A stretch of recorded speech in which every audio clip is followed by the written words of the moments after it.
Welcome to A Bookish Moment. Learn more at itsbookishtime.com. And make sure to subscribe for all things bookish. We'll be starting soon.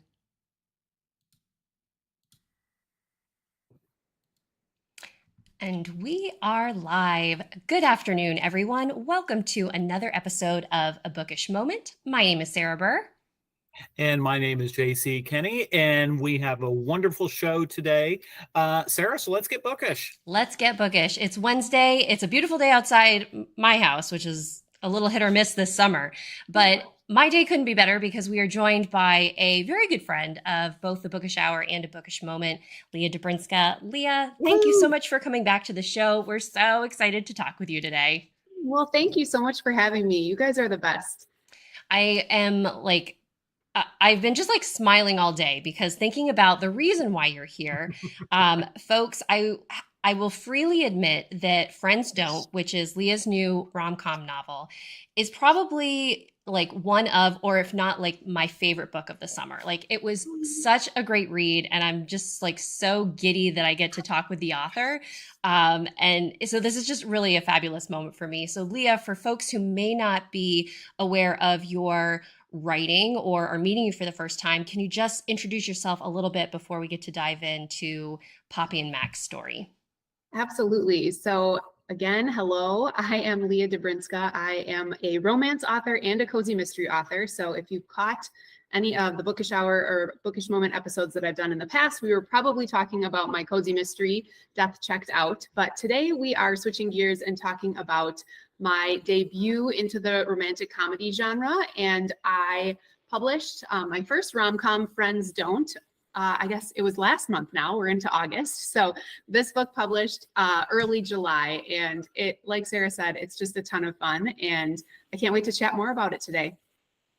Congratulations on another fabulous release. The rom-com genre. I think I don't know if it's because I've been so caught up in murder and writing murder mysteries, but I just forgot how much joy this the genre as a whole brings. So I'm curious, Leah, how did you know that you wanted to write a book like this? And then tell us a little bit about the book that you wrote. Yeah, so I started out writing contemporary romance novels. So if you think Hallmark movies with a little bit less cringe, I would say. And I can say that because I love Hallmark movies. But so I started out in the contemporary romance kind of lane. And as I was interacting with contemporary romance readers, I started to kind of see this trend, and a lot of authors who were writing kind of those sweet contemporary romances were writing romantic comedies. So these books that are intentionally funny, they're very fast-paced, witty. They've got a great voice. Usually the characters, oftentimes they're dual point of view. So you're getting both perspectives for both main characters. And as I kind of observed this, I was like, wow, I think that would be really fun to try. So I kind of got my contemporary romance series, the Mapleton series, into a place that I wanted it to be in. And then I switched gears and tried my hand at a rom-com. I had told myself that I wasn't going to do this. I already have enough irons in the fire. I'm writing a lot of different things, but this story just would not leave me alone. And I tried all of my usual techniques to shelf it for a little bit. I took notes. I wrote down my ideas so that I wouldn't forget them, and I still couldn't let it go. So actually late last summer, early fall is when I drafted this book. And it was probably the easiest manuscript I've ever written in terms of just the words just poured out of me. I couldn't tell the story fast enough. My fingers couldn't keep up with the story in my head. So I don't know if that has to do with the genre itself, the rom-com, the fast-paced, the funny, or if I just wasn't taking myself as seriously and I was just having fun with it myself. But whatever it was a joy to write, and I'm glad people are enjoying reading it as well. So I'm going to jump in here real quick because this book has been compared to While You Were Sleeping, one of a delightful rom-com that I absolutely enjoyed. One of the things I love is there were so many great ones in the 90s, and we could shoot, we could do a bookish hour just talking about all the great rom-coms on TV. But what I would like to hear from you, Leah, is, tell us a little bit about the story and kind of with that comparison, why folks compare it to While You Were Sleeping. Sure. So yes, I actually compared it to While You Were Sleeping, I think in a promo or in the blurb or something, mostly because my idea for this story came to me when the question popped into my head: what would happen if a girl moved all the way across the country for her boyfriend only to fall in love with his brother? And Oops. that's where it started. And I was kind of like, oh, that's kind of like While You Were Sleeping. It sort of has those similar vibes, right? Of course, in that case, Sandra Bullock isn't actually dating the one brother, but she makes it seem like she is. But anyway, that's where the story idea started. But my challenge to myself was, how do I write that without any type of emotional cheating or physical? I didn't want there to be any ick, and I didn't want there to be a love triangle. So what I settled on was basically a friends to more story. So the main characters, Poppy and Mac, meet at the beginning of the book, and pretty much the whole first 50% of the book is the two of them developing a friendship. And Poppy is dating Mac's brother at the time, so really a relationship is off the table. And I worked really hard to keep things platonic between them, even though Mac, the guy, definitely falls first, I would say, but Poppy is very much working to try to maintain the relationships that she has with Mac's brother, which ends up going sideways. And I think she knew it from earlier than she let on, that it wasn't going to work between her and Mac's brother. But that's kind of the bones of the story. And then we get to see their friendship develop into something more in the latter half of the book. I love having the dual perspective. I think it just adds like such an amazing layer of complexity to both characters, because you're not just getting someone's perceived or perception of the person that they're falling in love with. You're like hearing and feeling. And so I'm curious about, especially Mac in particular, because he's like such a great guy, but has a lot of stuff going on. So was it tricky having to write two points of view, or was it something that you had an easier time writing Mac versus Poppy, or vice versa? I definitely had an easier time writing Poppy. She was kind of the driving character. Her voice just came very naturally to me. But I adore Mac, and I feel like he is the kind of main character that everybody can root for, because he's just, like you said, he's a really solid guy, and he doesn't get any like external validation for how solid of a guy he is really by anyone else. But he shows up for his family, even though his brother kind of steals the spotlight usually, and he shows up for his small town. He is an electrician by trade, but he's kind of the town's jack of all trades, or Mac of all trades, I think is the joke that Poppy makes in the book. But he does all the things for all the people just because he knows enough to be able to help, and he's willing to help. So I just have a very soft spot in my heart for Mac, and for what he went through in the past, and just kind of how he bore that with a lot of integrity. I think just shows his character, and I think that's what Poppy really gravitated to. So you've created Mapleton, you've created Larkspur, Cashmere Cove. How is it? I guess that is a name, isn't it? Like it's just like welcome to our warm, wonderful town. And Yes. And I think especially since JC and I are cozy mystery writers, like small cozy towns are like our dream, our bread and butter. Was there a in the rom-com genre, was there like a different approach that you had to take? Was it something that you felt very familiar with? What was it like building the town, and what were the different themes or aspects that you really wanted to make sure that you drove home while you were writing the story? I think there's a little bit more flexibility in a rom-com than there is in, say, a cozy mystery in terms of setting. And this is not a blanket statement. certainly there are cozy mysteries that are set in bigger cities, but primarily your cozies are going to be in small towns, or at least like small pockets of big cities, to kind of foster that ability for your amateur sleuth to sniff out clues and suspects and talk to people who she knows. With a rom-com, I feel like you see rom-coms set in cities, in small towns, pretty much anywhere across the board. I am in my comfort zone in a small town. It's what I know. It's where I'm from. So I love the feel of a small town setting in any book that I write or read. So I knew I wanted to have another small town for the rom-com setting, and Cashmere Cove is based loosely off of a place in Wisconsin called Door County, which is like the peninsula of the state, if you're familiar with the state of Wisconsin. But it's a beautiful spot 4 seasons out of the year. Like kind of a touristy spot. So I thought that would be a really interesting element too. You kind of have your locals who are living in Cashmere Cove, but then there's also like the undercurrent of the fact that, well, there are going to be outsiders who are coming into town as well.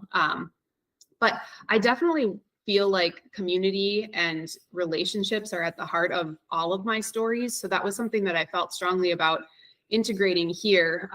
Family relationships play a big role in terms of a theme throughout Friends Don't, both for Mac's family and for Poppy's family.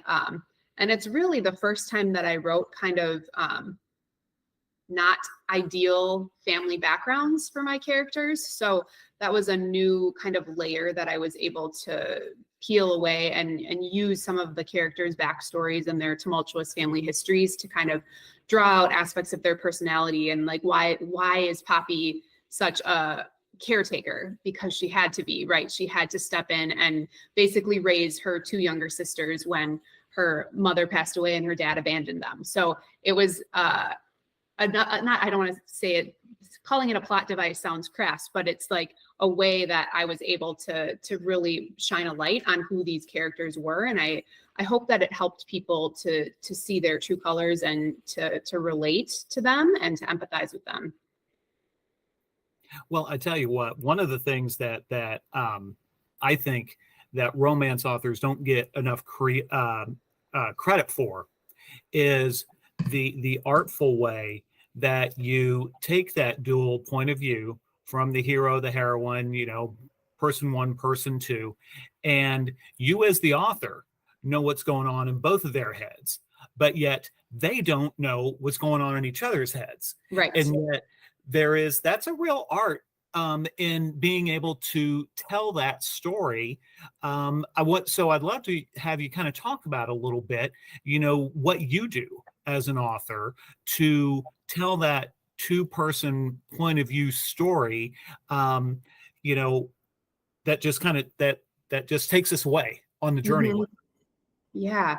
Gosh, I feel like I'm still working to get to a point where I feel confident in my storytelling, but I do, like I said before, I love having the dual point of view in my romances, mostly because I think it's really cool as a reader to be able to hear and read the inner thoughts of both of the main characters.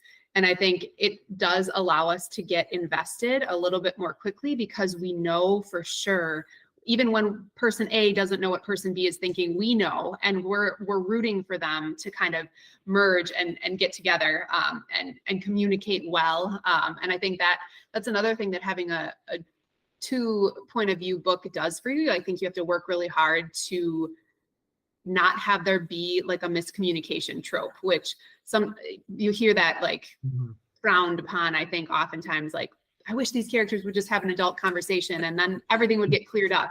And so it's like, it kind of raises the stakes when you have both of their perspectives and you're reading both of their perspectives to then read them as they go along. And like, I can't just fall back on the facts like, oh, well, he just hasn't talked to her, because no, my readers are inside of his head. So they know what he knows and I know what he knows. And I also know, like, we all know what she knows. So I think it makes for interesting storytelling. Definitely. I've never tried to write a single point of view romance, but I almost think it would be harder to not fall into that. I don't know. I like my dual point of view. And I give a lot of credit to people who do single point of view romance as well, because I like getting inside both of their heads. And I think it helps me flesh out the story as an author. Well, the dual point of view works phenomenally in this book. And Thank our you. viewers who have joined us today for the live show, we've got Luke, Farmhouse Reader, DHB, Lena, L, Lane Stone. We're so glad that you guys could be here. Thank you. Thank Um, you. for those who have joined us live, Leah has a very special giveaway today. She is doing a signed copy of Friends Don't. Yes. Leah, would you like to tell folks what the magic word is that they should type into the YouTube chat in order to be entered into today's giveaway? Yes. So I would love to send one of you a paperback copy. I'll personalize it. I'll sign it. I also have these cute little stickers of Poppy and Mac and a themed bookmark. So I will put that in the mail if you want to use the magic word turtles in the chat. The word And turtles is our magic word, and you'll have to And I read the book versus turtle. to figure out what the why turtles are so special. yes, it's become a favorite scene among readers, I think. And because you just showed us really all of that cool swag that you have, Leah, for your books, that is a nice segue to talking about, this is one of your independently published books. So we have got, it's available on Kindle Unlimited. It's available paperback across all online booksellers. Yep. And you even have an Etsy store, which I recently discovered Etsy. I don't know where I've been forever, but I absolutely love Etsy. But do you mind sharing a little bit about what your Etsy store allows readers to accomplish?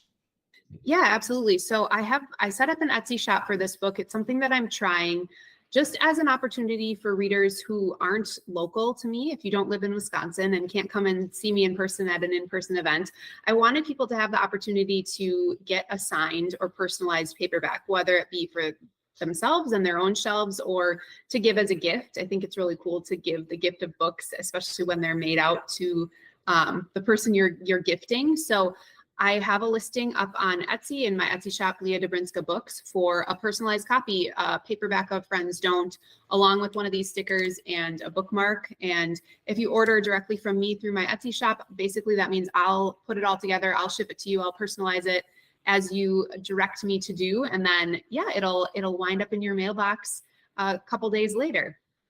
That's so cool. And for folks that heard that and were like, wow, I need to do this right now, we put the Leah's Etsy link into the chat. I'll also put it into the show notes once the stream is done. What a great way to be able to connect with readers and have that personalized option, because that's one thing that, even, I think authors across the board, that it's hard to get personalized content out to folks. So that's a really creative way to go about that, Leah. Yeah, thank you. It's been cool to connect with people through another avenue. So I'm glad that folks are liking it. And kind of along that line, speaking of folks liking the story, you mentioned that for folks who are e-reader type fans, that Friends Don't is on Kindle Unlimited. And could you talk a little bit about, for folks who may not be familiar with what the Kindle Unlimited program is, could you just kind of take a moment to kind of, remind us all what that is? So Kindle Unlimited is a subscription service, kind of like the Netflix for books or something similar to that. So you pay a monthly fee and then you have access to the entire library, the entire catalog of Kindle Unlimited titles. Kindle Unlimited is an Amazon program. So as an author, if I enroll my books in Kindle Unlimited, that means that they are exclusively sold on Amazon. So you can either read them for free in Kindle Unlimited if you're paying for that subscription service, or you can still buy the ebook from Amazon. But the ebook just would not be available for a Nook reader or a Kobo reader on those specific devices. However, anybody can be an Amazon reader, or a Kindle reader, I should say, if you download the free Amazon Kindle app to your phone or any other device that lets you download that app, can basically turn any device into a Kindle. So lots of options in that regard for e-readers or ebook readers, and then of course Kindle Unlimited subscribers. I love discovering new books on Kindle Unlimited, because you're right. It's like the Netflix for books, and being able just to have so many at your fingertips is truly amazing. And for folks that do fall in love with Friends Don't, it's not just a one and done book that you've written. This is the start of a new series.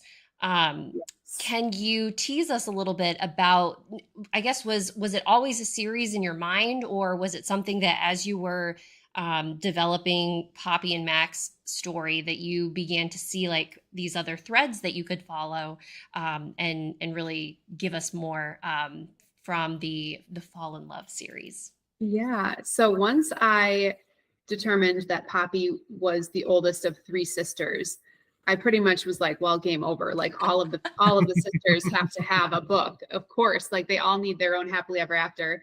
And then I was like, and I'm going to push the envelope because Mac's brother, who is Poppy's boyfriend at the start of the book, I was like, we've got to give him a little bit of a redemption arc here. So he's going to get the fourth book in the series. So right now, my plan is to write 4 or 3 more books. So for a total of 4 books in the Fall in Love series.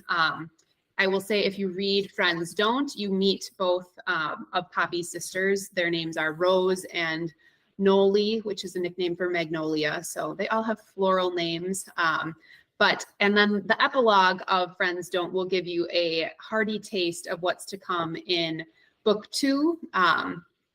And it will feature Poppy's sister, Magnolia or Noli. So I'm so excited to write that book. It's going to be an enemies to lovers romance. That'll be the primary trope in that one.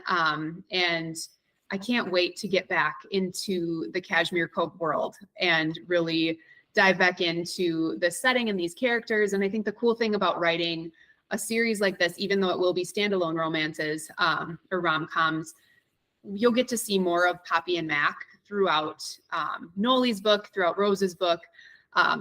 And it'll be fun to kind of check back in with them and see where they're at in their relationship. And of course, you'll have like the sisters text messages, which have been a riot to write back and forth between the 3 of them. And all of that good stuff will continue on as the series progresses. That's just too fabulous. exciting. Yeah. So one question I've got real quick, rom-com, part of that is comedy. Comedy can be really hard to write. Tell us about that. That takes some guts to give that a try. Talk to us about that a little. It does take a lot of guts. And I have never considered myself to be a particularly funny person. My brothers are funny. My cousins are funny. Like my aunts and uncles are funny. I just always feel like I absorb the humor. I like to take it in. But when I started thinking about this book, there were certain scenes that popped into my head, the turtle scene being one of them. There's a scene with at a construction site. There is a scene, there's just a lot of scenes that lent themselves well to humor. And the more I thought about them, the more I realized that it just made sense to kind of transition into rom-com in terms of the genre for this book. And I also shifted and wrote this book in first person present tense. So my contemporary romance novels, the Mapleton novels, are all written in third person past tense. And I decided to try first person with this one. And I think that too lent itself to more of the rom-com voice. You're in the characters' heads. It's very like immediate. It's very fast paced. It's snappy. They're witty. You're hearing their thoughts or reading their thoughts as they think them. So there were just a couple elements, quite a few elements as it turned out, that made me feel like this book just was meant to be a romantic comedy. But I have been really grateful too that readers who have read this one, who have also read my backlist, say that like, yeah, it's really like, it's funny. It's a definite diversion, but you can still hear my author voice coming through. And there's still that like warmth and like kind of like the threads, the themes of like hope and heart and home that I've tried to infuse all my books with. People are still picking that out, even with the humor of this one.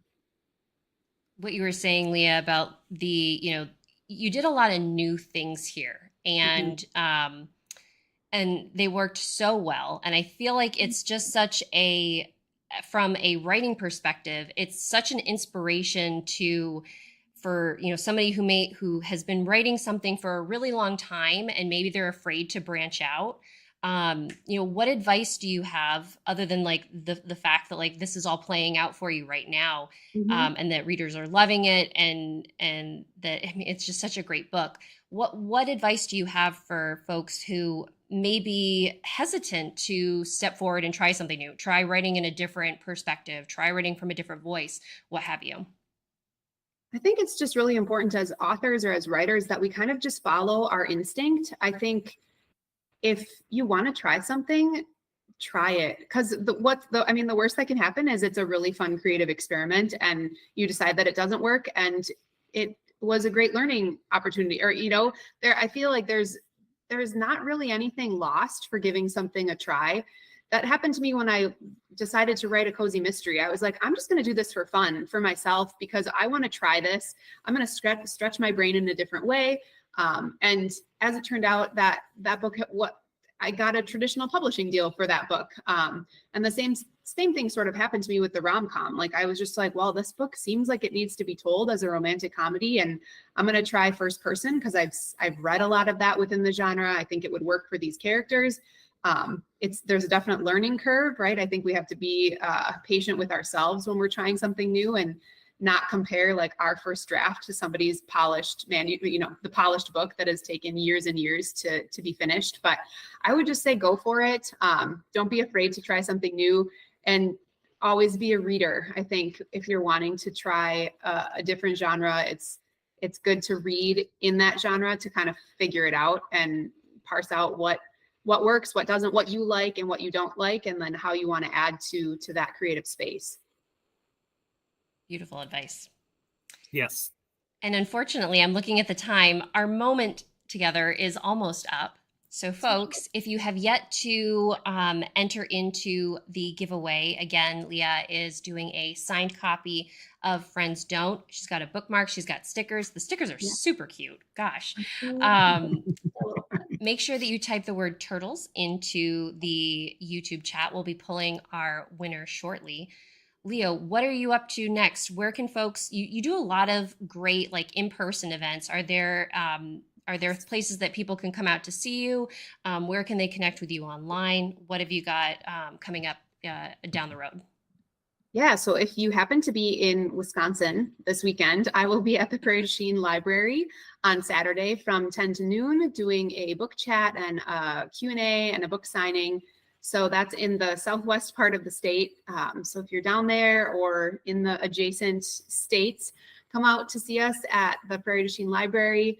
Otherwise, the best place to find me is on Instagram. My handle is @whatleahwrote, or through my website, leahdobrinska.com. If you sign up for my newsletter, you'll get all of my bookish information first. And yeah, exciting stuff coming down the line. I'll have the cover reveal for my next book in the Fall in Love series, so the next romantic comedy.